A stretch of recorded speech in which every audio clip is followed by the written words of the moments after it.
નમસ્કાર મિત્રો, સ્વાગત છે આપણી યુટ્યુબ ચેનલ મિણાત કિશોરમાં। આજના વિડીયોમાં વાત કરીશું સરકારની સરસ મજાની સ્કોલરશિપ યોજના આવી છે, જે યોજનાનું નામ છે મુખ્યમંત્રી જ્ઞાન સાધના મેરિટ સ્કોલરશિપ યોજના। આ યોજના અંતર્ગત વિદ્યાર્થીઓને ધોરણ 9 થી 12ના અભ્યાસના સમયગાળા દરમિયાન શિષ્યવૃત્તિ આપવામાં આવે છે। યોજનાની વિગતવાર માહિતી મેળવીએ।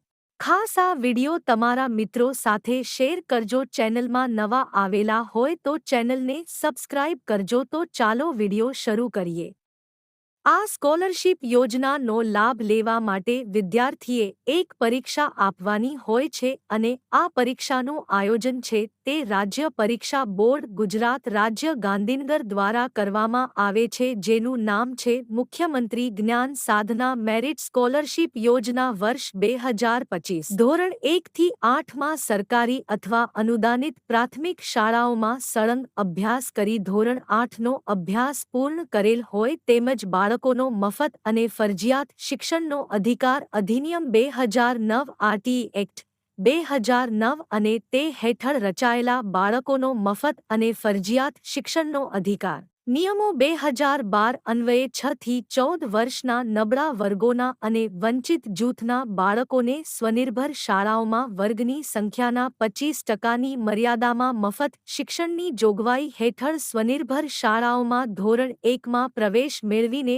ધોરણ 8 સુધીનો સળંગ અભ્યાસ પૂર્ણ કરેલ હોય તેવા વિદ્યાર્થીઓ પૈકી તેજસ્વી વિદ્યાર્થીઓને મેરિટના ધોરણે સરકારી ગ્રાન્ટેડ અથવા નિયત ધારા ધોરણ મુજબ પસંદ થયેલ સ્વનિર્ભર શાળાઓ પૈકીની માધ્યમિક શાળાઓમાં ધોરણ 9માં પ્રવેશ મેળવી ધોરણ 12 સુધીનું શિક્ષણ પ્રાપ્ત કરી શકે તે માટે ગુજરાત રાજ્યના 25,000 તેજસ્વી વિદ્યાર્થીઓને દર વર્ષે પસંદ કરીને તેમને ધોરણ 9 થી 12 સુધીના અભ્યાસ માટે સ્કોલરશિપ આપવા મુખ્યમંત્રી જ્ઞાન સાધના મેરિટ સ્કોલરશિપ યોજના અમલમાં મૂકવામાં આવેલ છે। આ યોજના અન્વયે રાજ્ય પરીક્ષા બોર્ડ દ્વારા મુખ્યમંત્રી જ્ઞાન સાધના મેરિટ સ્કોલરશિપ પરીક્ષા નીચેની વિગતે યોજવામાં આવશે।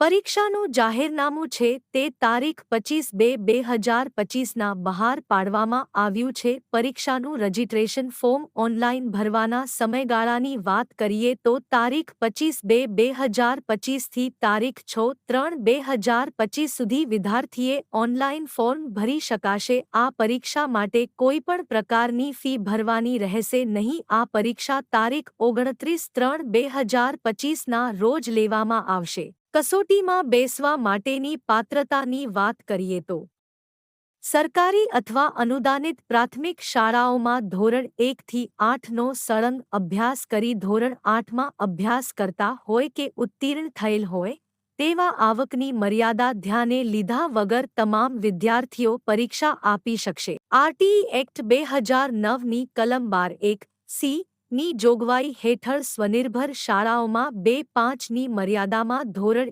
1માં પ્રવેશ મેળવેલ વિદ્યાર્થીઓ કે જેઓ ધોરણ 8માં અભ્યાસ કરતા હોય કે ઉત્તીર્ણ થયેલ હોય અને જેઓના વાલીની આવક જ્ઞાન સાધના મેરિટ સ્કોલરશિપ પરીક્ષા વખતે આરટીઈ એક્ટ 2009ની કલમ 12(1)(c) હેઠળ પ્રવેશ માટે નિયત થયેલ આવક મર્યાદા કરતાં વધુ ન હોય તેવા વિદ્યાર્થીઓ પરીક્ષા આપી શકશે।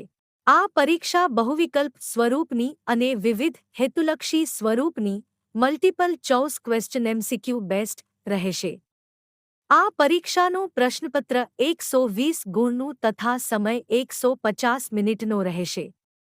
પરીક્ષાનું માધ્યમ ગુજરાતી અંગ્રેજી ભાષામાં રહેશે। પરીક્ષામાં નીચે મુજબના વિષય તથા ગુણભાર રહેશે। અભ્યાસક્રમની વાત કરીએ તો મેથ બૌદ્ધિક યોગ્યતા કસોટીના 40 પ્રશ્નો શાબ્દિક અને અશાબ્દિક તાર્કિક ગણતરીના રહેશે।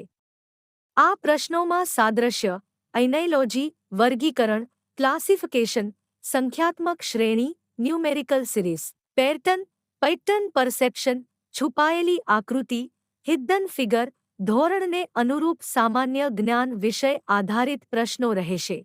સેટ શૈક્ષણિક યોગ્યતા કસોટીના 80 પ્રશ્નોમાં ધોરણ 8ના ગણિત 20 ગુણ, વિજ્ઞાન 20 ગુણ અને સામાજિક વિજ્ઞાન 15 ગુણ, અંગ્રેજી 10 ગુણ, ગુજરાતી 10 ગુણ, હિન્દી 5 ગુણ વિષયનો સમાવેશ થશે. અભ્યાસક્રમ ધોરણ 8ની ઉપરોક્ત રહેશે.